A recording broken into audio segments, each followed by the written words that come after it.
Good evening, everybody. Going ahead and starting here in just a moment. I see there's already some debate happening in the chat about the Han base. Do not worry, we are going to be talking about that today.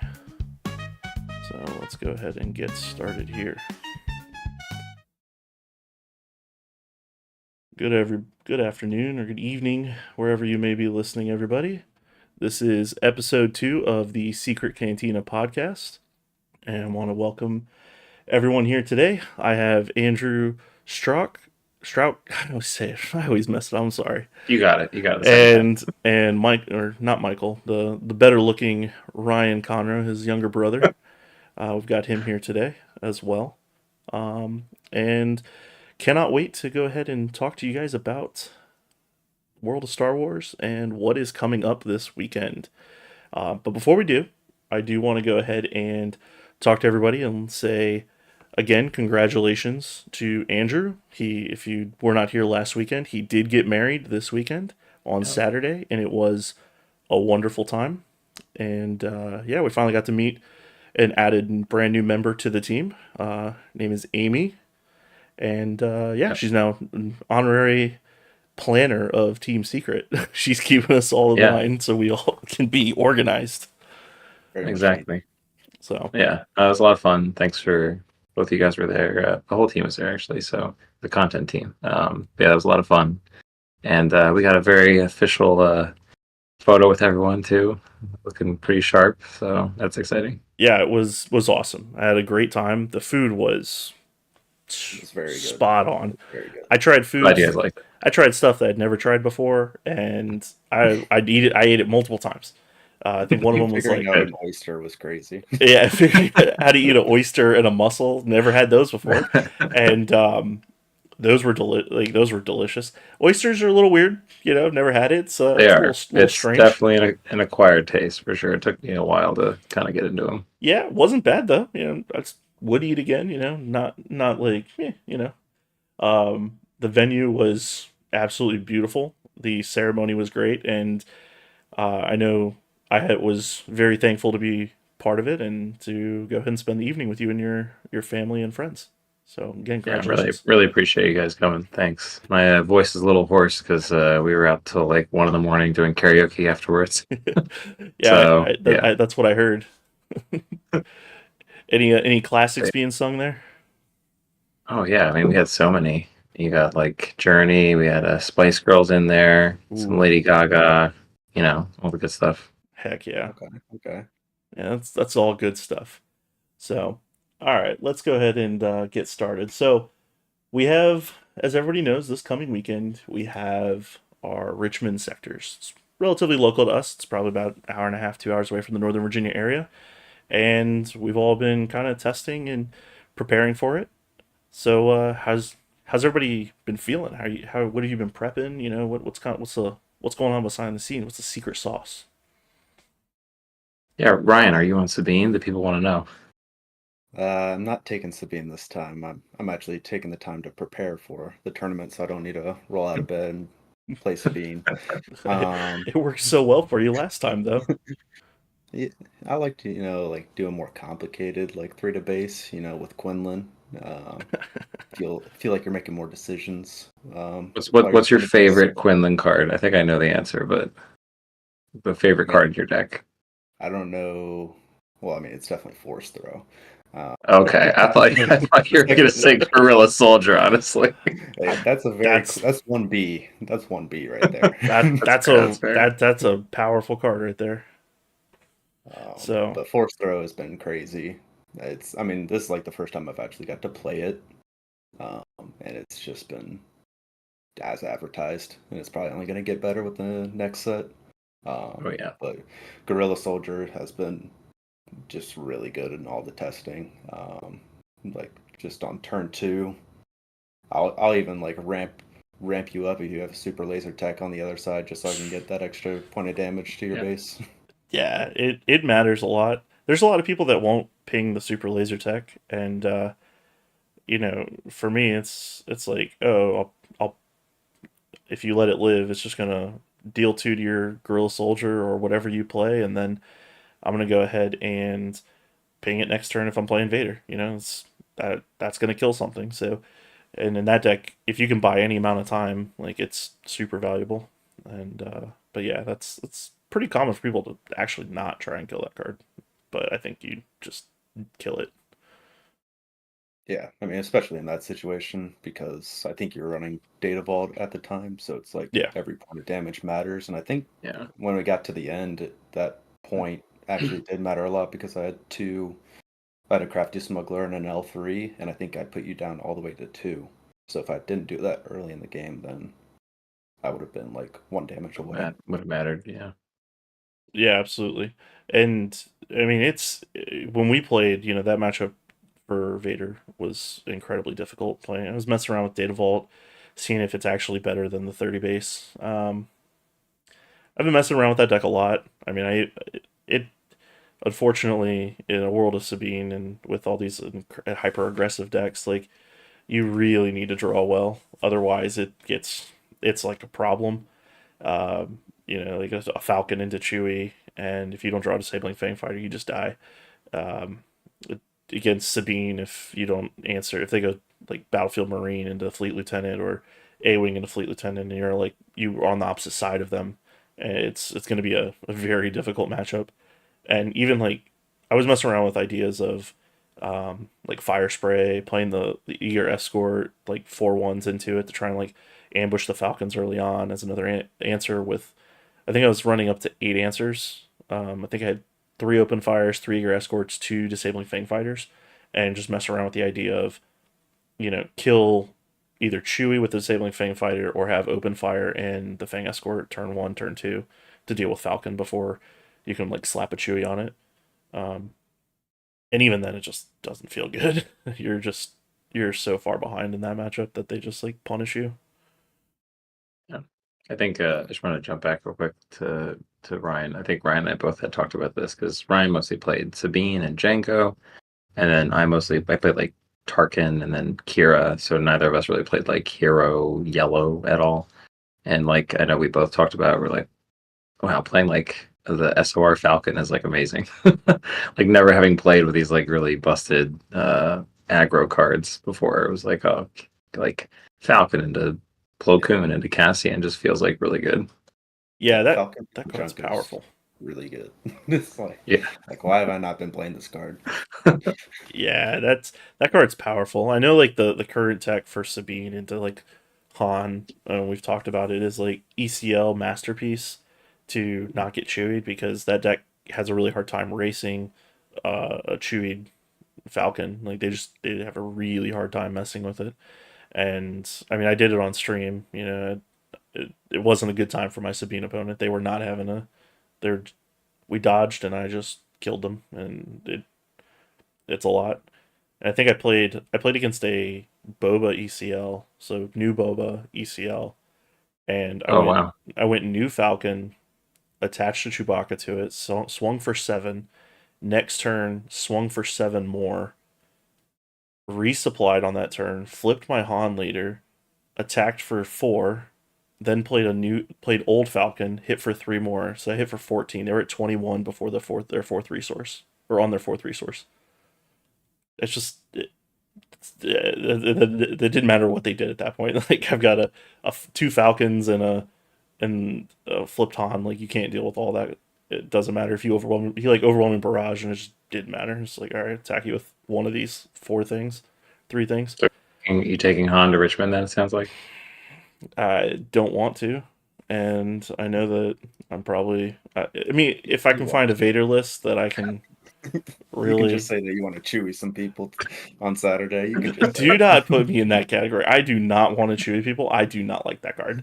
I hate that card exists. I think it should have been gone, but here we are. I want my showcase, but the part that's a big letdown. And part of hold on, just for the viewers, you would like the Vader showcase as an option. I would love I would love a Vader showcase. I really want it. But the thing is deterring me from playing Vader is hold on, sorry, pause. A litany of issues. Somebody's saying that $30 Taco Bell. First off, I have not been paid, so that is not set in stone yet. The mind tricks are I think working. I think he agreed. I think we have evidence. He did agree. That, yeah, we have the video. Yeah, there's that's not binding though, right? There's got to be like a Taco Bell debt repayment or something if you He's renege never on that, paid I me. think. He's never paid me. What do I? You expect the Taco Bell in advance? Like I don't go. No, no, but it was he's never paid me, so it's not in stone. I mean, I can delete that video and then there's no evidence. That's all I'm saying. It could go away real quick. But the part that really that made me sad about not playing Vader was that the showcase apparently is not printed yet, so you can't get the showcase until Vegas. Well, yeah, but you're gonna get it, and like, does that matter really? Yes, it matters. I want my bragging. I want my trophy now. Like if I'm playing Vader, I'm not winning. There's like zero chance I'm winning the event if I'm playing Vader. Come on now. Like, yeah. I mean, you could get top 64 though. Yeah, that's my trophy for playing a bad deck in a format that's hostile to it. Just like a year ago, the format was hostile to Vader. Wouldn't it still be like pretty early? Okay. And win. Just submarine out. Yeah, like all the weird decks. That is a viable strategy. You know, just even with the prize wall in Galactics, like I know you can like get Luke and Vader somehow at the Galactics, but like they're still gonna be pretty rare, right? I would imagine. Yeah. Like you're gonna still probably be very rare. Events, how is Michael gonna go ahead and sit here and chat and go ahead and tell me that the team has no honor when he's the one literally telling me all weekend to not play Vader? So I just feel like he's lying right now, and people should flame him in the chat. About that, though. That's actually true. He might not have known about it, but it wasn't a Taco Bell bet. It was like a side deal. It wasn't like it. Like all I'm saying is, he's been telling me not to play it, and now he's telling me to out of it. It doesn't take much for me to play Vader. I'll play the shit out of it. You go ahead and if I find a list that I'm like, all right, we'll do it. It's a red-green list. I'll play it. Like I've played it in a hostile Sabine environment before. I'll do it again. So that's fair. Yeah, but yeah, I mean, prep is outside of that. I tried Vader Yellow. That was pretty fun. That was not a. You'll make it happen right now. Yeah, right. Vader Yellow was not it. It was fun. You really just faced people and best. If the format was a best of one, I'm in because you just face people and they don't know what's happening. But then they realize that it's just a dirty aggro deck and they just kill everything and you can't win because all your cards are terrible. So aggro deck without a leader flip. Yeah, basically, he pings though. He's like Sabine. He doesn't even ping all that often. He doesn't ping that often. You have a lot of cards that aren't villainy aspects, so you just aren't pinging. We're just playing no leaders, Star Wars. Yeah, basically. But if you have a showcase, it's like how many cunning cards can I play before they stop me? That was the worst part. Is the number of red cards was very low and the number of yellow cards was very high. If there's anything that's a problem, that exemplifies that yellow is way more powerful than every other color. And yeah, it's crazy. A lot of decks are like that. But in terms of like real decks, no red cards in Cat Talking Town. Yeah, that's true. In terms of real decks, if I'm playing a real deck, I would be playing Han. Absolutely. Like the Han, if the format's fair, you want to do the most unfair thing, I feel. And Han Chewie, like Falcon Chewie, is one of the most unfair things you can do. The next most unfair thing is like Quinlan and doing with Force Throw. Force Throw. Yeah. Consistent Force Throw. Yeah.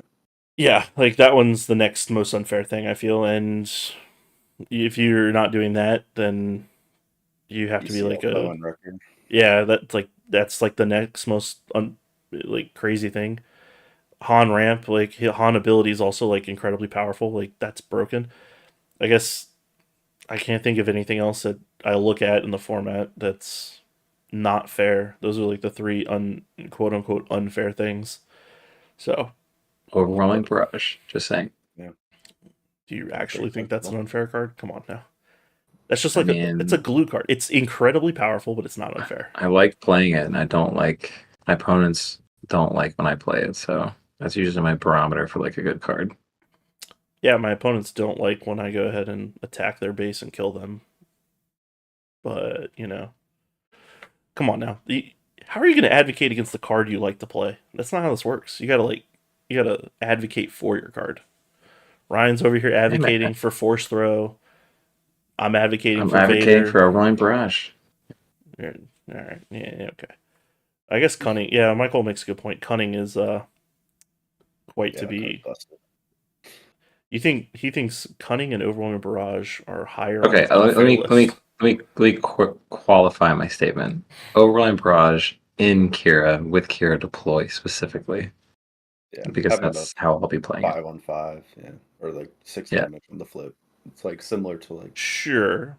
set 1 Boba when he would flip, just wipe out. Yeah. Stuff. Sure, but she's also like 2 barrages in one, right? Like she just pings everything, Right.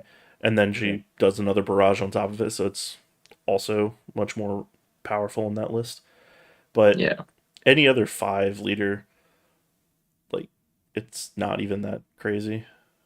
Like No, I agree. you have what? You have She just Tarkin, Piet, and those are 2 sevens, so most are doing 4. Krennic, Krennic might 7, be 5 at the most. or 3, yeah. Yeah, so you might be 5, and then so it's like, are we really? We're not in the Boba era where we were barraging for, a bajillion, a lot, sometimes 8 on the flip turn. You just slap an armor attack, Yeah. kill something, untap 2 resources, and go ahead and have fun with this. Like, yeah, Had a lot of fun doing that at the games and stuff. Yeah. that was a time. That was in fact a time. So anything else that's like stood out to you guys outside of Chewbacca, Force Throw? Anything that's like stood out in your testing that I guess Guerrilla Soldiers was one of them, that you're just like, yep, these cards are really slept on or need to see more I mean, play that you think? I think Sabine is like going to be positioned really well. I think people have sort of like forgotten about how she plays, and I think we saw so much. I was surprised at how much showcase hunting we saw in Denver, with like how we knew the meta was going to be with Django. And like people still made like top 64 and top 32, like with Luke and JTL Vader and stuff like that. So like I think there will be a ton of showcase hunting in Richmond, and I think that really favors like Sabine because she just wants to play like just random decks that are 6 cost leaders, stuff like that. So I think I would not be surprised if she was like the most played leader and like had some representation in like the top 8. Yeah, I mean I think it's going to be like how you're talking about, like you're not going to really see the Sabine drop off until like maybe round 5 or 4 when they start either playing each other or they start playing the decks that are actually like okay into her or good into her or etc. So I think she can give random. Yeah, I think she can give Quinlan a hard time, depending on the draws and certain lines and stuff. Like it's not easy, and like ECL Wrecker is like really really strong into Quinlan. I think because Quinlan is like all ground, so you can't really play around it. Excuse me, play around it. You can't like in Quinlan, you can't be like, oh, I'm going space this game. Like that's just not. Well, I guess maybe if like you have some kind of pilot build or something. It's what, 10 space units at most I've seen? Something like that or less, yeah. That's usually double digits. Yeah. And like, they have Plo Koon, but like Sabine has ECL Poe potentially to line up to take out Quinlan. So I think it definitely is like feels like a coin flip, maybe even slightly favored for Sabine. And then you have like 4 calls from out of hand, even if Quinlan can kind of like control the board. So that's a little scary for them, I think. Yeah. Yeah, it's very interesting to see her rise back up. I mean, she's always going to be popular because she's not a expensive deck. She doesn't have like a lot of expensive cards, so it's very I think it's like very new player friendly. It's a very quick competitive deck that you can play. I think another like new player friendly decks like Piet, but that one has a lot more like legendaries and more expensive cards. Yeah. But I definitely think that Sabine's a really entry level friendly, so a lot of people are just going to play it. And I also think the floor is just super low for that deck. The ceiling, I think we've talked about it, like the difference between a really good Sabine player and then a not very good Sabine player. There's just like a world of difference. Like when I play Vader and I play against a bad Sabine player, it doesn't matter what I do. Like I just don't feel like I'm in danger. But when I play against a really good Sabine player, it doesn't matter what I do because I feel like I'm dead. It's just like very polarizing in how it feels, and it even Ryan like being half asleep playing that deck. We joke about it, but there are still lines that do require some thinking. Do I go to base? Answer's probably yes. it, you always go face. I don't think there was a joke from when we were in Seattle. I was talking to Andrew, and I was talking to him over Discord. I was watching the match, and Ryan was playing Django, and I think he was playing against. I want to say it was against. Was it against Alex? Yeah. No. Yeah, it was against Alex. And you're sitting there, and there's a lot of damage on your base and a lot of damage on his base. And Andrew asked me like, "How's the game going?" And I like look up and I look over at your game, and I just see you like turn something sideways and point at your opponent's unit. And I respond, "Not good. He just attacked somebody's unit." Like Ryan's least favorite thing. Yeah, exactly. I mean, he was cheating the Django matchup. He kept putting Blaster and attacking first and with units. Like Blaster's a good card. That's a powerful card. But I think that cards that have stood out, Guerrilla Soldiers has been one. I think like a slept on card really is Grogu.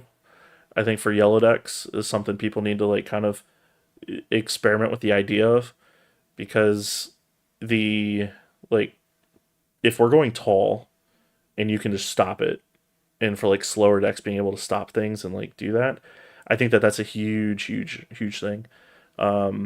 Something You else definitely be good against pilots for sure. Yeah, absolutely. Another card that I think is really interesting is Leia, and I've talked to Sunny about it because you get to compress your actions by like if you're playing this leader list and say like you play like a Han Rebel list, you can like put Leia in there and you have your pilots and you can compress your actions by attacking early. You get a little bit of restore, but you're trying to like eke out these actions where normally in Han you don't get to because you're ramping, you're like burning actions to ramp on your turn. But if you play Leia, you can like kind of get one of those actions back, which is kind of interesting.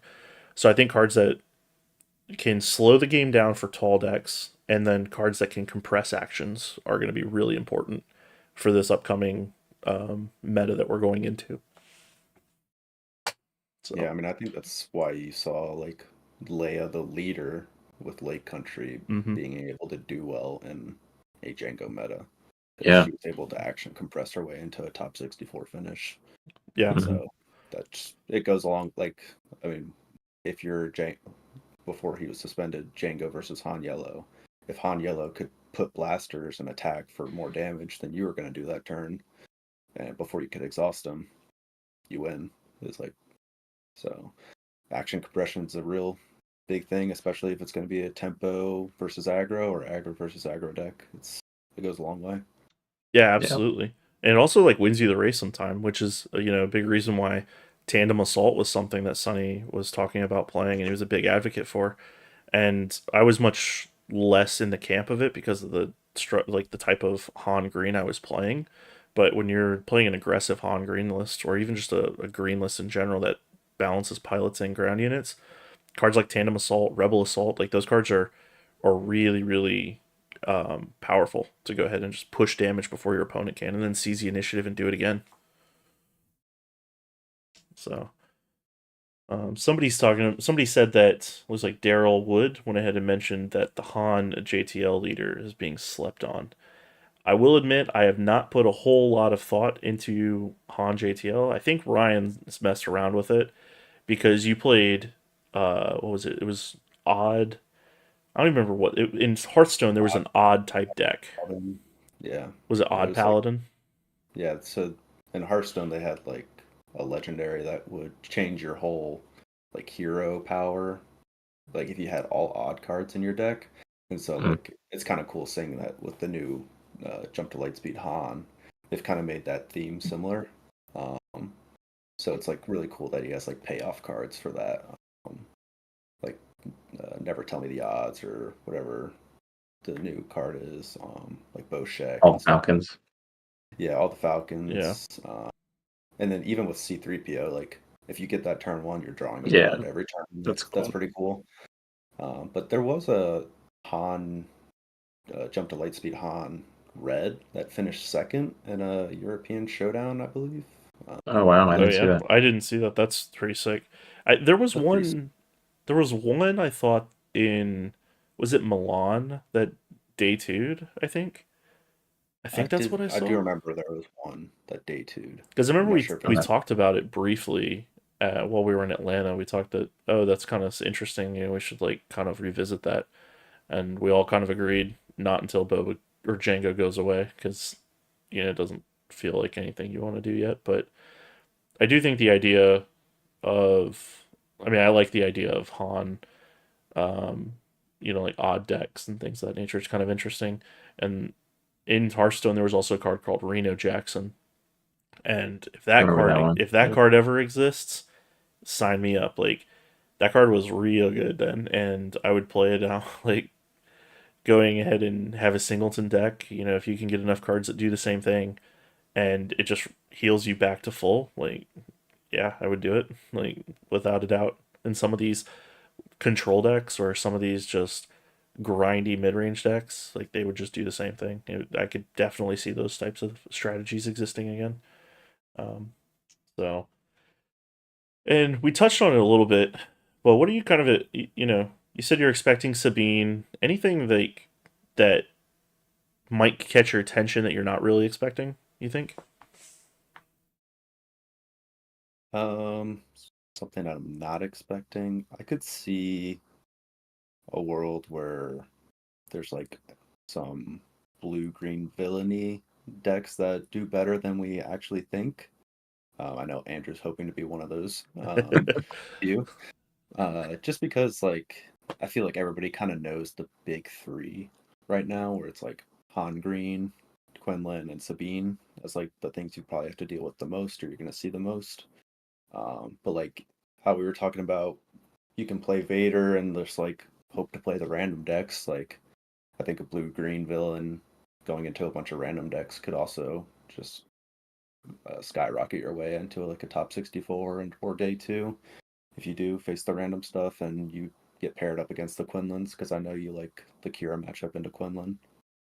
Yeah, I think it is. To your point with like the what we think are like the top three decks. I think there's a little bit. I don't know if it's like super favor, but it's like a little rock paper scissors. I feel like, right? I feel like Quinlan is good into Han. Han just can kind of outrace Sabine with the current configurations, and then Sabine can give Quinlan like a hard time. So I think that's kind of interesting. But yeah, it's going to be. I think the X factor for me is like the showcase hunting stuff. Like, what are people going to be on? Or like, Ysera got what fourth, top four in Liverpool with Anakin, and I know he's gotten a lot of interest in our server from people, and he wrote a guide. So it's like I would not be surprised if Anakin was like top 10, top 5 most popular leaders, like him and Luke, maybe people looking for showcases. Anakin also is like good into aggro, or at least good into Sabine, I feel like, just with all the Sentinels and Restore and stuff. So yeah, now with Django gone, these 6 cost leaders, or sorry, now with Django being gone, but DJ specifically, if you want to showcase Hunt or play these 6 cost leaders, I wonder if we'll see an even higher percentage of them. Like we saw, what was Boba's representation in Denver? It was something nuts, like It was the 9%. most. Yeah. Yeah, it was like I thought that was absolutely crazy to me. So now with DJ gone and Django gone, it's like you know is Boba gonna stay at 9% at least? Maybe. I mean, so that'll be kind of interesting to see like what people do. Yeah, I think that I think Cad Bane's fairly well positioned. I think that's going to be an interesting deck to go ahead and look at. I don't think the deck is. I mean, they got some better tools, but I think that it has um, a lot of the same tools that it had before, but they're still powerful, right? Like now there are two of them is still an incredibly powerful card. Going turn one, Crafty Smuggler, turn two, Zuckuss. Like that, some decks can't deal with that. Um, Yeah, he's always been a leader that's been like right there, but kind of like picked on by like Boba and Django and Han.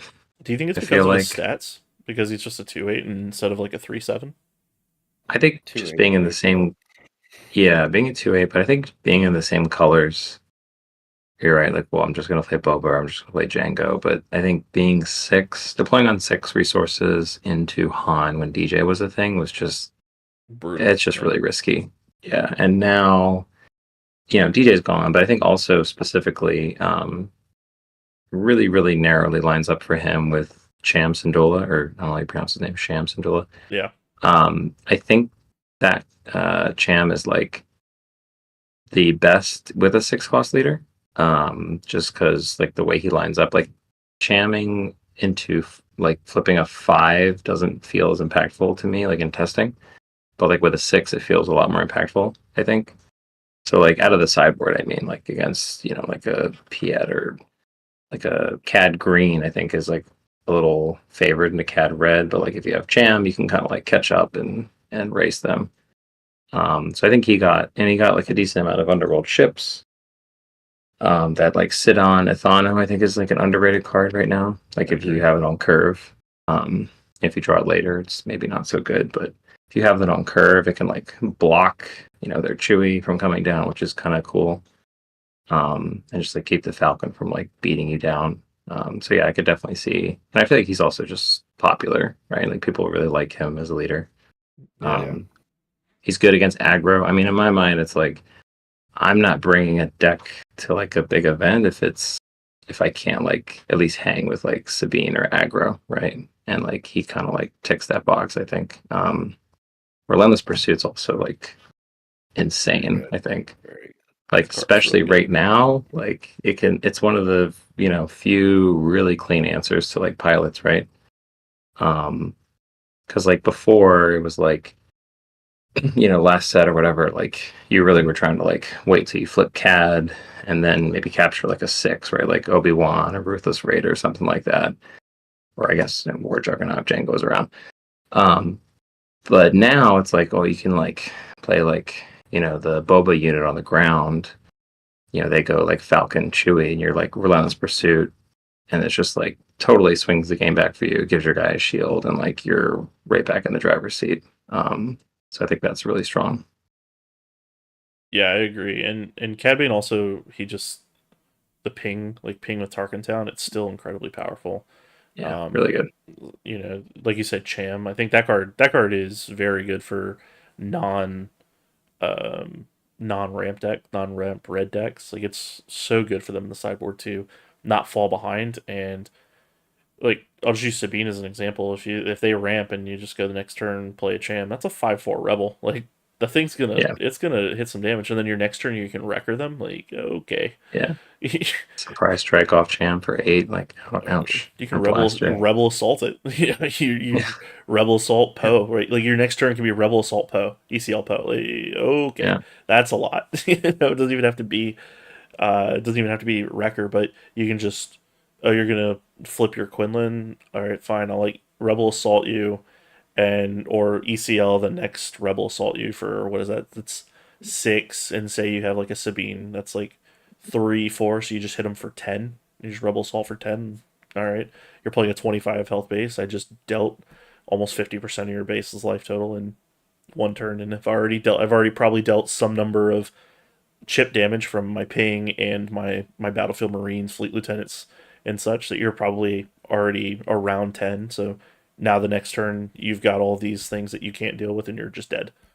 So yeah, it gets very quick if you don't control when you ramp. Like that's one of the harder things of Han is you want to normally get ahead of the Sabine decks by ramping, but if you get to turn 4, or even not even just Sabine, but like Quinlan or Cad Bane, like you said, normally you want to get to ahead of them in resources, and you're cheating things to flip your Han. But if they just are diligent and they're just like patient with their cards, and they just you ramp and then they just drop a Cham and then everything's negated. Now what advantage you had is actually just a disadvantage, and it's happened a number of times, and it's really powerful. So you have to be aware of those things.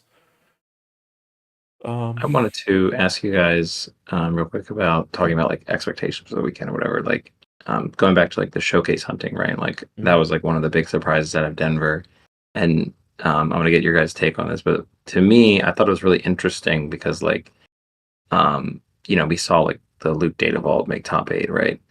So and it's like that deck is basically like the same as like a year, almost like a year ago. I feel like.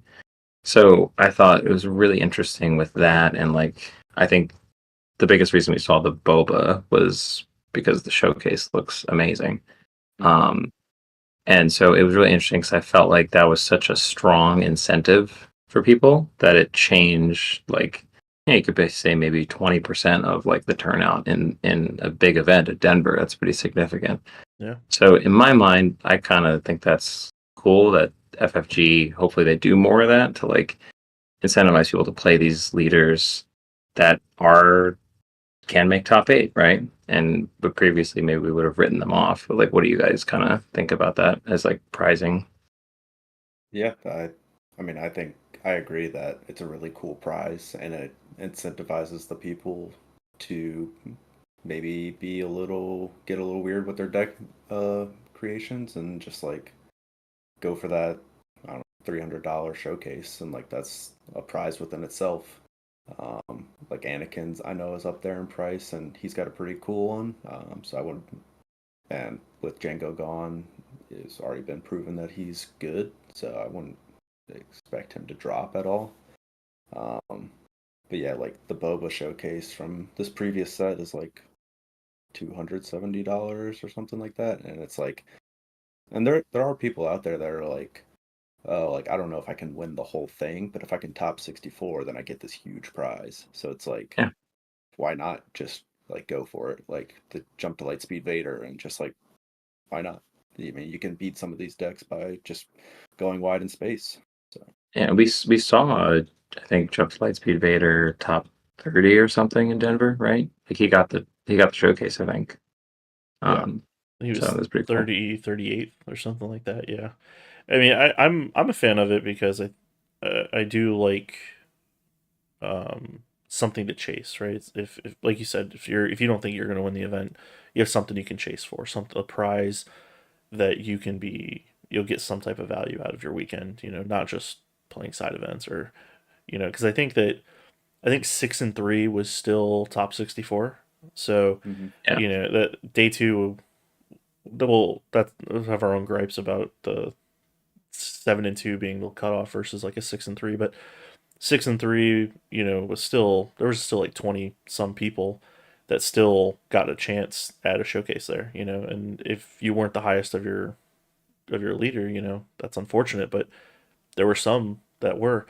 I'm curious about like if they're gonna do leaders similar to how they did with Luke and Vader, where they're not going to print the showcases in the set Mm-hmm. and let them be special chases like this. Um, they already had the event promos for Luke and Vader, and now they did the showcases, which everybody was curious when they were going to do them. And I think it's pretty cool how they did them. But Yeah. yeah, I don't know. I like it, but it is sometimes interesting because it does shake the meta a little bit in terms of what to expect. Your early rounds are probably the ones most affected by it. Is your rounds probably 1 through 3, you'll probably see random deck, and then as you get to 4, 5, and 6, you're probably not going to see those decks anymore. It usually corrects itself. There's always like a few outliers, and So I think do you feel like that's a pro or a con for like the competitive events? I personally like incredibly diverse formats just because of variety. But I know some people, like, for example, Michael doesn't like diverse formats like that because it makes it hard sometimes to cover all your bases when you have a limited. It almost feels like sometimes like a rock paper scissors type of thing, that if you get paired against the wrong thing in a certain formats, that your deck just cannot fight on the same axis that deck's playing, whereas against the other deck it's incredibly favored. And you run into this every now and again. You run into these formats where when you have a predictable meta, you can tech your deck for those In your specific deck, yeah. matchups. Whereas when it's Right. wide open, it's really hard to cover all your bases. And Yeah. that's generally, I think it's fine because generally the first several rounds you're able to get past. You should be able to get past those players if you're trying to, if your goal is to day two or you're one of like those top players. A lot of times the first several rounds should be the easiest rounds, and then your losses hopefully come in the later rounds. If you're trying to top 8 or top 32 or whatever the break point is. But it is kind of interesting. I like it because I like to seeing a number of different things. I don't want to see the same thing all the time personally, but I think it just depends on what you want to play, what you want to see in the meta personally. Yeah, I think thinking about the incentives, I just thought about this while you guys were talking, but I think it'll be really interesting in season 1 when we switch to like a point system, right? Mm-hmm. Because that'll kind of function similarly to like the showcases in a sense that like you don't have to say like, oh, if I don't win, I don't like, I'm not like getting any rewards or whatever, right? Mm-hmm. Say, well, I can play something that can get to whatever the point cutoff is, top 32, top 16 at one of these big events. You could say, well, you know what, I could like play the top meta deck, or I could play like something I like that is competitive that I can get, top 16, top 8, get some points and, have a chance to win. But that I think is another potentially strong incentive. Like once they introduce that system, that could be really cool. Well, I ultimately think that what they should do with the competitive scene is very similar, like Michael said in chat. Um, Magic had a problem at one point very similarly where if they did a hard cutoff at a certain record, you didn't have like a ton of people. And that got rectified where they did, when the tournaments got bigger, X number of people got in at a certain point. So, for example, in a lot of GPs, and a certain Star City events and such, it would be like a 6-3 record or 18 points, and it would be either top 64 with day two, or anybody who has the same point record and lower, like up to that point record. So you could have like 64 through 79 or whatever number that is, depending on the size. It can go larger, and that way your day two is not just 30 people, if that. And Right. the 2 rounds is just silly. Like that's just not even enough to move people. Like there are people, if you go X1 on day 2 and you win your first round, you basically draw the next round in your top 8. Like there were some people that went X2, like that's not even a cutoff at that point. Like you're just, all right, I just don't have a chance. I think we saw that with Ophir, right? He went ahead and I think so, yeah. I think he was towards the bottom on day 2 or day 1 that made it into day 2. I think he won his 2 rounds and he didn't even have a chance to top 8. And it's like that's just that's not enough for me in my mind. 4 or 5 rounds, you need to be playing 4 or 5 rounds on day 2. And Magic had, I think, 15-round tournaments, so it was either 15 or 16-round tournaments. Michael might be able to correct me. It's been so long. But doing 9 rounds day 1 and then day 2, 4 or 5 rounds is just more than adequate to go ahead and alleviate. Yeah. You just have to win. Those people have to win 1 round, and you let people that were at the bottom of the X2 bracket get a chance. And because if there's any proof that didn't work, that's it right there. He went 2-0 on day 2 and didn't have a chance. And to me, that's just bad. That's a bad idea. I think that was specific to Denver, though, like with their situation, like with the convention center time and. Oh, was it? Okay. It looks like Doug said that there was 4 rounds on day 2 in Milan. Well, the fact that that's even able to be something that's changed is silly. I agree that it's stupid that they didn't get It's weird. the full amount that they should have gotten. Right. That's bad on everybody. Absolutely. That's just silly. Like, why did you book an event that you had to be done by 6 p.m., start the event an hour later than you advertised, and then go ahead and you just caused yourself problems. Like these could have all been alleviated, but you caused yourself problems. And I feel like you might as well just do like a 1-day event at that point, right? Do one day or 4 rounds of day 2 instead of this weird. So Magic used to do 1-day events, but man, 11 rounds in 1 day, you were not done till That's I think the fair. longest there was one event we played in, and it was a legacy tournament, and our buddy was in the finals, and we didn't leave the convention center until like 2:30 in the morning. Like they were Mm, playing because they offered the split, and one person didn't want to split the whole event, yeah. and they made it to top four. That person didn't want to split top four. Then they made it to the finals. They didn't want to split the finals, and it just took the whole night. And I think they ended up winning the whole event, but it's just like that Yeah. is such a slog for. Yeah. I Yeah. mean, everybody is just mentally drained and checked out. The judges are checked out. They want food. The people that are friends are sitting there. I was battle boxing at the time. Like it's a thing we do in Magic. But I was doing anything just to like keep myself occupied. People were taking naps on the side, like waiting for their friends to be done. Like they're just sleeping in the convention center because it's going so long. Right. So one day when Star City switched over to 2 day events, it was like one of the best things they could do. You lost Okay. out on certain things, but their main events were just much more bearable for the people that were day twoing them. It was just infinitely better. Yeah, I guess I just mean like if it's gonna be day two, it's like don't just do You two got to keep the rounds. It's full like amount. Yeah. yeah, Yeah, it's I like agree. it just kind of feels bad. You're like, all right, I'm gonna go play like the second day, but it's just kind of like I very suspect in weird. Richmond it will be 4 rounds on day two. I don't. Okay. Richmond's always been a convention center where they haven't like limited the time because it's such Okay. a Interesting. big convention center. My Yeah, because I didn't suspicion, make the May the 4th tournament that you guys went to. I wasn't able to They yeah, make also that have last year. Star City HQ like right near it. If they yeah, like for some reason can't have Okay. the space in the convention center the next day or something. yeah. Star Got it. City HQ's in Roanoke, so it's like 2.5 hours away from Richmond, if I remember correctly. But I mean, at the end of the day, it's like there's plenty of space there. There's multiple convention halls that going till 10 o'clock on a Sunday is not the end of the world in Richmond. Got it. I've played in like GPs there, and they would go until 11, 12, and it's not even a thing. So Well, it even with 4 rounds, would it go? Would it even go that late well, it's four for day rounds in the two? morning, and then you figure three more rounds of depend. I Three, yeah. assume it's untimed, so it's 7 rounds. So Yeah. you're talking like probably if you start at 9 o'clock, you're probably done sometime around like seven if it 7. goes Yeah. that late, because you have to Yeah. factor in. Let's just give it like several like 10 to 15 minutes between rounds if Sure. people are like draws, last turns, delays, etc.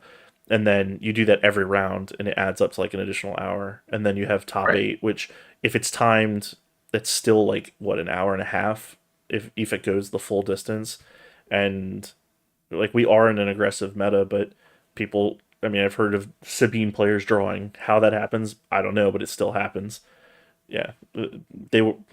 It's happened. I don't know how. I've talked to people about it. I think it happened in Atlanta a couple of times that some Sabine Hmm. players drew, and I was like, okay, hey, you do you, man, but it's not normal. Yeah, it's someone needs a judge call on that one. Uh, Call for time. yeah, I agree. There's not tack base, tack unit, three. It's not that crazy. That's really Um, slow playing. I agree, but Yeah. you get into a big tournament. I think we've eclipsed 500, or we've passed 500, I believe, and I I think we think. passed Milan at this point, at least based on signups. 540 Are we ish. in the 540? Doug would know better than I would because I know he posted it in Doug there. called it out in our server. Yeah. Okay. Yeah, and somewhere around, you know, okay, 550. Doug says it's over 550 people. Yeah, I mean, Yeah. I haven't signed up yet because I'm a habitual procrastinator, and I mean, I can only imagine there's other procrastinators out in the world that haven't signed up, namely this guy up here. Um, but he's probably already signed up. Have you signed up? Yeah, I've been signed up. Come on. All right. Well, I haven't signed up. I'm super lazy.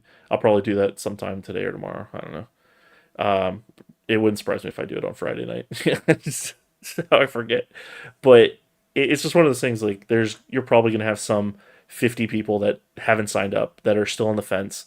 There's probably Yeah. gonna be some number of people that aren't going. I think we've heard rumors of people not going that were going, and they're like on the fence about going, or they're not. Like, I think even Sonny has talked about not going or not playing, but I think he's decided to go play. I'm not I entirely think sure. he's definitely going now, but yeah, he had other Gotcha. options pop up, I think. He had considered it. I mean, he's already got his invite, and he went to Denver, so he it's very possible. And we're also going to be entering the PQ season, which I know myself and Michael are going to be traveling to quite a few because we still need our invites. And if you go to Vegas and you have to get a 7-2 record, that's not a cakewalk. You have to play 9 rounds, and then the next day you have to play Yeah. 9 more rounds, and then Sunday, if you're lucky What? enough to go through all of that, that's 18 rounds in 2 days into another potentially like 4 to 7 rounds on a Sunday. Like that's a lot of Yeah. Star Wars in the span of 3 days.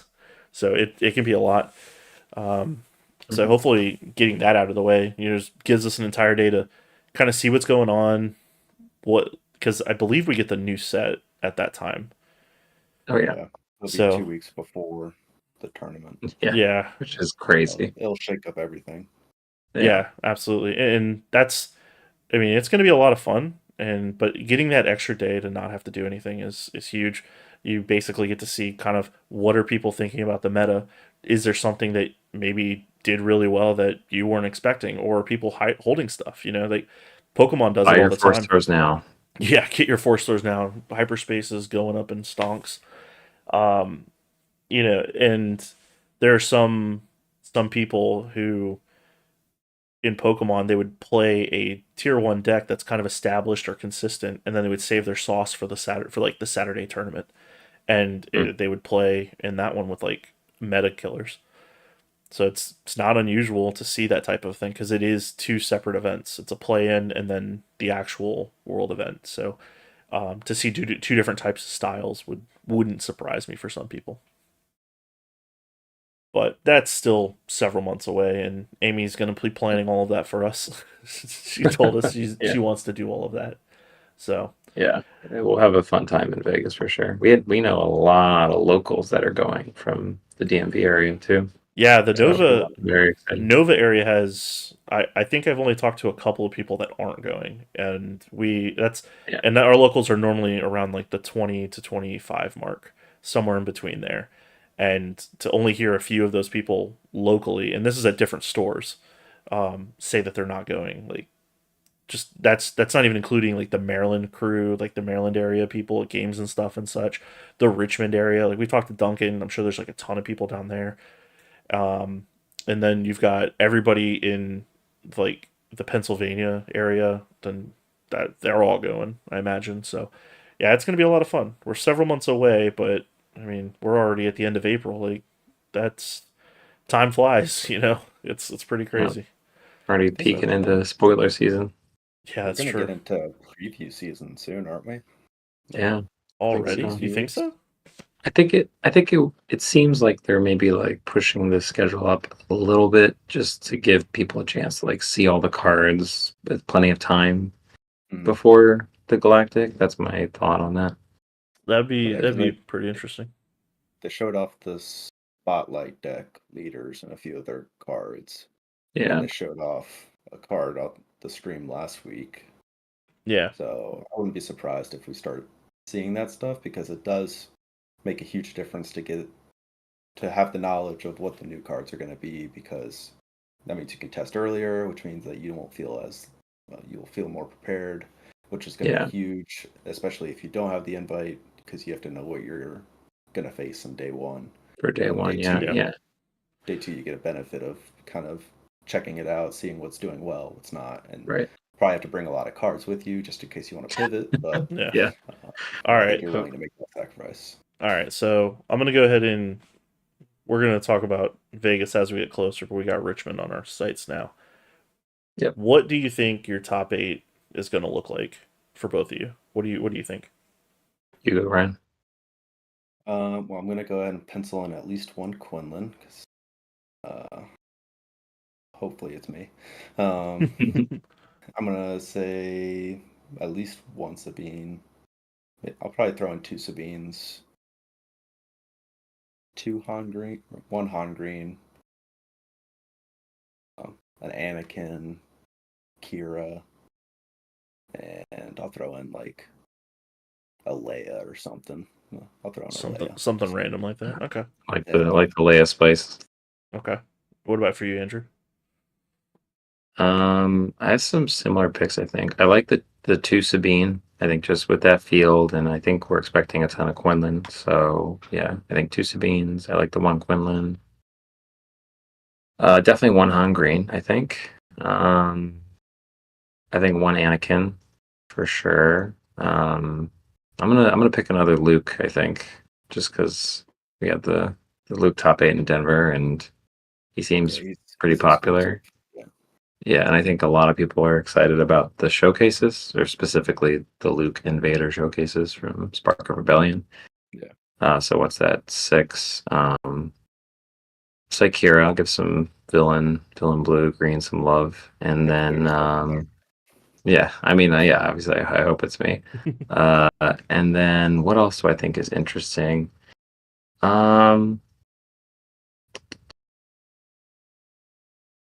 I'll say Cad actually. I think Cad could be positioned pretty decently if he can like maybe dodge like hard control.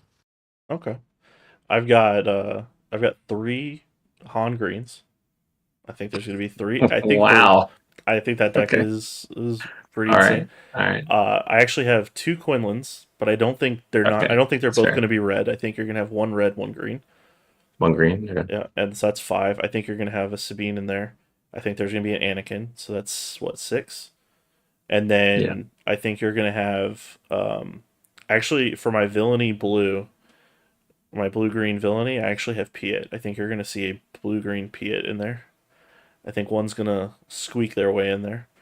And then my last one, I've got a Thrawn list. I think Thrawn's going to be the surprise. What color? I think Thrawn red will be the most likely because I think it's the most proactive of the two. Yeah, it's kind of like aggro-y ish. Yeah, and if there's going to be a decent amount of Bosk, I think it has a lot of game into Bosk. I think Bosk will bubble. I think it's close, but I think there's going to be I think it's going to be red blue Thrawn will be the one that gets in there. So that's what I have for the top 8. But hopefully there's a Vader green. Maybe myself. Yeah, it'd be nice. Dodge all the players. You locked in the green. You locked in the green though. I thought you were on maybe blue or yellow. I can assure you it's not yellow. I can assure you it's not that one. I heard you were one of the 3 Han green players in there. Yeah. You really want to Falcon Chewie some people, it sounds like. It's okay. It's okay. If I got it, this is a safe space. You can admit it. Is it a safe space? Yeah. I feel like Michael's in there. Well, Michael's not here, so he's in there. He's definitely going to go ahead and critique it. I want Vader Green to be in there. I mean, I'm probably leaning towards Han, but I really want to play Vader Green if I can make it work. It's tough. But yeah, I think it's going to be pretty sick.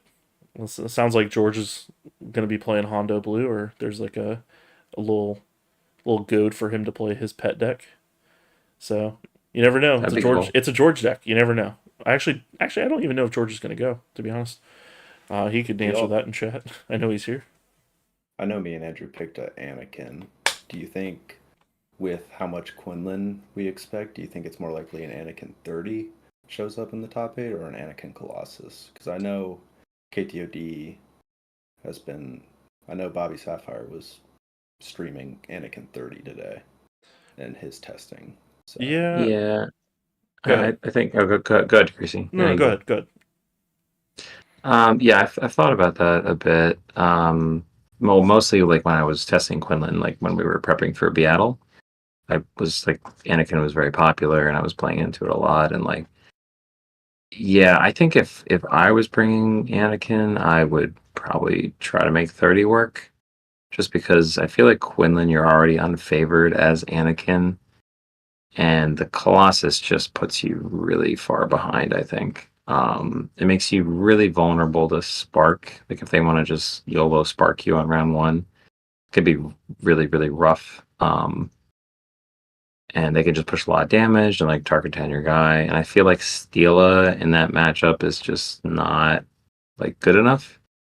Like she gets killed by a 3/5 and like she doesn't even trade. Like and the 3/5 comes out the round earlier, so like you can easily sequence it, so you can like run it into her like when they play it on curve, and like there's just a lot of issues I think that, and like Anakin wants to force throw, but like Quinlan can force throw like the round before, which makes a huge difference, like as we know for tempo. Um, so yeah, and I feel like Anakin already does okay into Sabine, right? With all of his whole kit is basically like designed to like pick on like Sabine, I think. So yeah, I think I would lean 30, but also I'm not a Anakin player. Those are just my thoughts. Yeah, I actually I lean the other way. I think the 35 is more prevalent, specifically for some of the reasons you mentioned. Where, yeah, yeah, she wants to, like Quinlan wants to go ahead and rip your hand apart, but playing cards like Stila, even though it does like trade into like 3/5s and such, the other matchups she's just like so powerful in, right? Like you can play her and then you're threatening against Han. Like what are you gonna flip your Han into a Stila? Like that's not good. She just kills it for free. And that feels really bad as the Han player if that just But sits then, sorry, around. so I might have missed it, but are you saying Colossus then, Yeah. or I 30? I Yeah. think 35 is going to be more prevalent than 30. Okay, Well, so you think Colossus? Okay, yeah. I don't think the matchup for Anakin Blue versus Quinlan is so far lopsided in Quinlan's favor that the card loss is going to be as detrimental as it sounds like, because you have cards like Stila that can get that advantage back and they're on the board. So yeah, you're right that it is a card down and it can be really potent, but that deck also has a lot of like removal spells into cards in the format that are just really powerful. And while I think that Quinlan Tarkentown's going to be super powerful or super prevalent and powerful in the meta, we all talk about it. Han Green exists, right? So it's like our mindset has warped us around Chewie Falcon. That deck just naturally plays answers to those cards very easily. So going ahead and you have your open fires, you have space units that you can just Anakin into a Falcon if you need to. You can just there's answers in that deck that it has built in that make it perfectly fine with A wing and such. That I think 35 for the rest of the meta is more suitable, and you're not going to lose so much in the Quinlan matchup that it's that bad in my mind. So you would rather be prepared for Han? Like, I mean, Han Green right now, the pilot deck is effectively an aggro deck. So you're saying you'd rather like just double down on anti-aggro? I You suspect think? that Quinlan will be um, the third. I would assume she's like the third or fourth most played deck. I think the first one is. I think your first two are Sabine and Han, and you can flip those in either order. Which one do you think's more popular? And then your second and third, I think, are gonna be somewhere between Anakin and Quinlan Voss. I think those are gonna be your top four. And then your fifth one, I think you're gonna have. You could you could throw you could throw blue green villainy because they all play a lot of the same cards in that fifth slot. You could throw um, Han Yellow, surprisingly, still has some traction. There's some people that are still like purists trying to play that. There's still like Ray, still a deck. People are always trying to play blue green hero. Bosk is still a deck that some people still play. Like I could, there's a lot. Cad Bane, like Tarkentown and Green, like those are all existence. And so that fifth slot's, if I had to pick a fifth slot, I would pick Bosk to be in the fifth. But I think that Anakin and Quinlan could be third and fourth, and you could interchange those two. And the rest of the field, I think Anakin's perfectly fine, and I think he's better at 35 than 30. I don't think that card matters that much in everywhere else outside of that matchup. Yeah, I guess you get the synergy with the +1 damage potentially on him with 35 as well. Correct. You get an additional So, point, and Doug makes a good point. Also, Boba, yeah, the new Boba. I forgot about that. I run into that a lot. Like a lot of people love to play Boba Fett, and I see like the red yellow indirect damage deck like all over the place on Karabast or It's hard. Petronaki.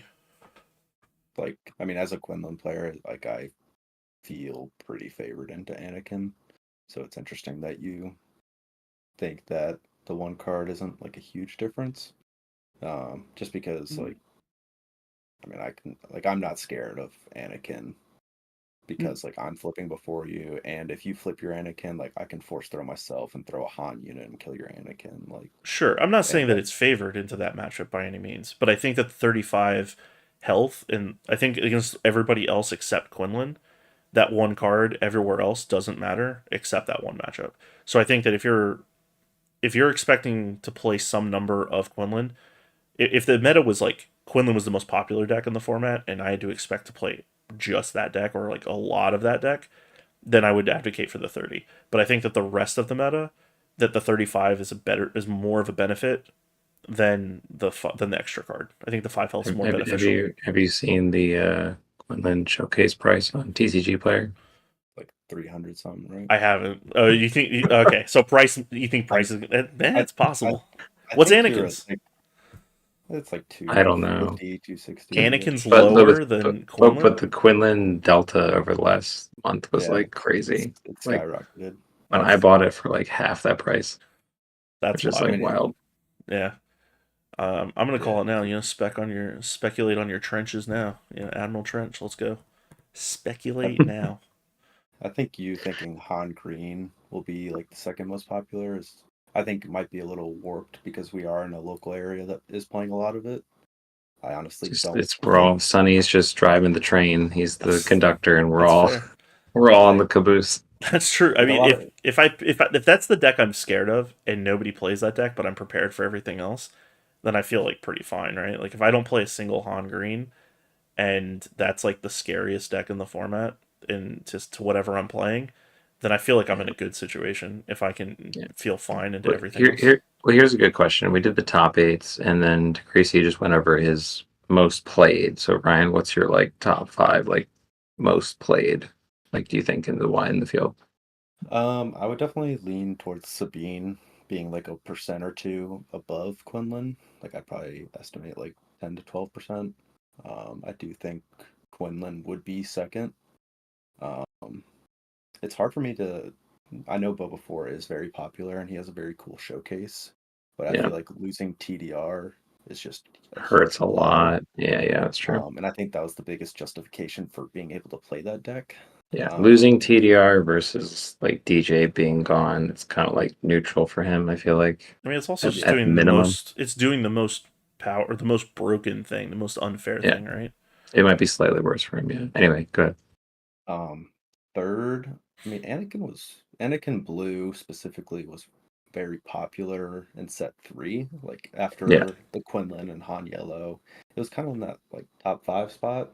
I kind of expect Anakin to be in that third slot, and then I would go Han because I do think people. It'll probably be like 6%, maybe 8%, something like that range. I think that will probably show up, and then fifth, CAD. I think is pretty established as a deck, and it's like not doing anything. Like it's gained some tools, and a lot of people like that kind of style. So I could see that being the fifth, but I feel like 5 is very debatable. Like it could be that Boba 4 because people love that showcase. I think 5 is really a toss-up, but I would say the top 4 are probably going to be those heroism leaders. I want to point out real quick. I agree with Ian here, and I've been a big advocate of Ramp Han or Casino Han over Pilot Han. So we're in the same camp. Just giving a shout out there. Definitely agree. That's the way I enjoy playing it, much more than the Pilot version personally. But some people like Sonny or love their pilots. So he'll never admit that. Just an aggro deck. He won't admit that he loves the Pilot version. He loves pilots. I'm convinced he loves pilots. He loves tandem assault. He loves pilots. I think he does. Yeah. If you're talking about somebody that loves to chewy people, that man loves shooting people. He'll just growl at you. Yeah, he's got a little plushie. He'll just growl across the table. Like he's just gonna do it. That man is about it. A Han Solo vest that he wore in Beatle. Yeah. We got our own little secret Han Solo. He's ready. He's ready. So what are your 5? What's your 5 decks you think you're gonna see? I think I gotta put Sabine at 1. I feel like every set we like kind of forget how good she is. And like I feel like this set has been weird, right? Because it's like we had like a false start, kind of like, and like I don't know. She's just always been really good, and I feel like Django being gone just makes her like in a good position. And also like, you know, Sabine now can like chewy people as well. I don't think that's like their plan A, but like, you know, if the opponent doesn't like have Tarkentown or whatever for their A wing, then like they're susceptible to getting chewied as well. So I'll go with Sabine. I think Quinlan. I don't think he's positioned as well as Denver. But I do think he's going to be super popular. I mean, Force Throw is probably like, with TDR gone, Force Throw is arguably the most busted card right now. And it's just, all those cards are fun to play. I mean, I played that deck a ton over the last couple months, and it's just like Soka and Plo Koon and Force Throw and Han Yun and all these cards. Falcon, like, they're just really, really good. And like, you can play the control, like, you can play like the aggro. The mirror is actually, I think, really fun. I'm not usually the person that likes to play mirrors, but that mirror, it's like, because everything else in the deck, like, you're just like attack base for 3 most of the time. Like, you can't like TDR and just kill them in one shot. Like, even if you're behind, you can kind of come back. So I think it just has a lot of game into a lot of things. So I would definitely think Quinlan, and then I think I'd line up pretty well with everything else you guys said. I would say, I'll say Han. Yeah, I'll say Han third. I think if we're aggregating like Han yellow and Han green, I think Han third, and then I think I probably would say Anakin and then Cat as well. I think that's pretty safe bet. Sad that none of us said Darth Vader in the top 5. In the top 5, that's a little aggressive. I don't know. Super sad. I don't even know if your set 1 Vader's the best Vader right now. Yeah, can we chill? Can we calm down? Dude, I've been a Malevolence truther since last year. Vader Blue coming back out. That's Malevolence type for sure. Dude, ever since, I mean, I put Thrawn away when I got Turbo Laser blasted off of some. I remember I think you put Malevolence on. I remember that. On a. You put Vader on a Malevolence and Turbo Laser blasted all of my. I had like some like 15 droids or something on the ground, and you just blasted them all. And I put them away. So yeah, like overwhelming barrage, and the next turn Turbo Laser Alpha. It didn't feel good. It didn't feel good. I remember I put that deck away and I never touched it again after that. I never touched it. I was so demoralized and dejected by that sequence. It hurt. So, but with that, I think we're gonna go ahead and call it there. I guess actually, Sounds what? good. Last thing here. This is the last question everybody wants to know. What are you two settled on? For sure. I'm gonna go Quinlan Tarkentown. Okay. Because I've been playing it, so I have to stick with it at this point. I mean, you could play Sabine. You just roll out of bed and play that, right? Well, can't do that. He already won a PK with Sabine. He's hanging up his Sabine cleats. We'll see if he actually puts it together the night before, or if I just hand him Sabine. We'll see what happens. That's fine. He goes to the casino, wakes up late. We have to go pick him up. I hand him Sabine. That's what I one deck. Yeah, that's what I feel like is gonna happen. That is. That's why I think you're gonna play Sabine. What about you, Andrew? Yeah, I mean, I was on Quinlan for a long time, and actually, that deck is really fun. Initially, I felt like I had to play it because we needed something for Beatle, and I wanted to recommend something. But after playing it a lot, it's actually a very fun deck, I think. But yeah, I was like, well, let me like dust Kira off, and then I started playing her, and I think she has a shot into the current meta. So yeah, back on the Kira grind. Made a decent amount of changes. Like I think I have like 7 or 9 total new cards from the set, which is a lot for like this archetype where like the deck slots are kind of tight. It haven't really changed a lot, so it's been fun. I've been testing into a lot of Sabine and Quinlan and other stuff, and it feels okay. So I'm definitely looking forward to it. And I think regardless, Richmond will be really fun. Like whatever people take, it's going to be very open. I'm just going to feel like a new set almost, I think. So. Yeah, no, I feel that. What the people want to know. Yeah. The most important one. Vader. You got to decide right now. I have to decide There's right now. There's a lot of Taco Bell. Taco Bell's on the line. The world's watching. It's Vader Green. I'm playing Vader Green. Okay. He did the Taco Bell math really quick. No, it's not even that. It's just I just want to. I like playing Vader. I want the showcase. I really want the showcase. I've been messing with it nonstop for the past 2 weeks, and I've got a couple of ideas that I want to go down as last minute attempts for something different. But for the most part, I want that showcase, and I think the deck. Yeah. I mean, you're in such a big tournament. I think there's going to be so many variants, various decks that you're going to play against. If I do switch off that deck, which I don't see happening, it would be some type of ramp or Casino Han type deck. You're gonna I wouldn't Taco Bell less if you. And I would be Taco Bell less Han. It would be it would specifically be Han Command Center in case anybody's curious. I would not play Hecko base or any other base with Han, because Command Center is the correct choice of base for Han Solo. If you follow through with this Han Command Center, we might need to find a new host for this podcast. I don't know if we're meeting people. I think you have to pay Doug back the Taco Bell. I think that's how it works. If you renege. Wait, is Doug in on it too? It was Brandon. No, Brandon. Sorry, you gotta pay. You gotta Taco Bell him. I gotta pay him Taco Bell for Command Center. Taco Cat. Well, see, here's the thing: is if I play Han Command Center and I do well, then that just proves that it's the best, green base. All I'm saying. Everybody's playing Command Centers. It's just the best base. It's just better than Echo base. It's better than Navarro City. It's better than whatever other green base. It's just the best one. So was it Maz Kanata's Castle? Fan, personally. That's a close second. That's a close second for me. Whatever the new green base that they came out with this past set.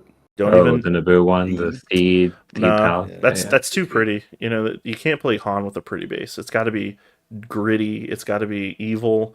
It's definitely this. Just like the character. Yeah, exactly. It's got to be Command Center. So sounds like you just want to play Vader. Honestly, you're describing Vader and you're picking his base. I've said I want to play Vader. I'm not going to change my base just because of that. That's the one thing you can bring from Han to Vader. No, I can bring from Vader to Han. I'm in spirit. Vader's with me in spirit. Right. Yeah. So, yeah, Han Command Center. That would be my second choice. But it's 95%. 95% Vader, 5% Han Command Center. So that's what I think of when I think of Han pure evil. See, George gets it exactly. Command Center. It makes sense. It just makes sense.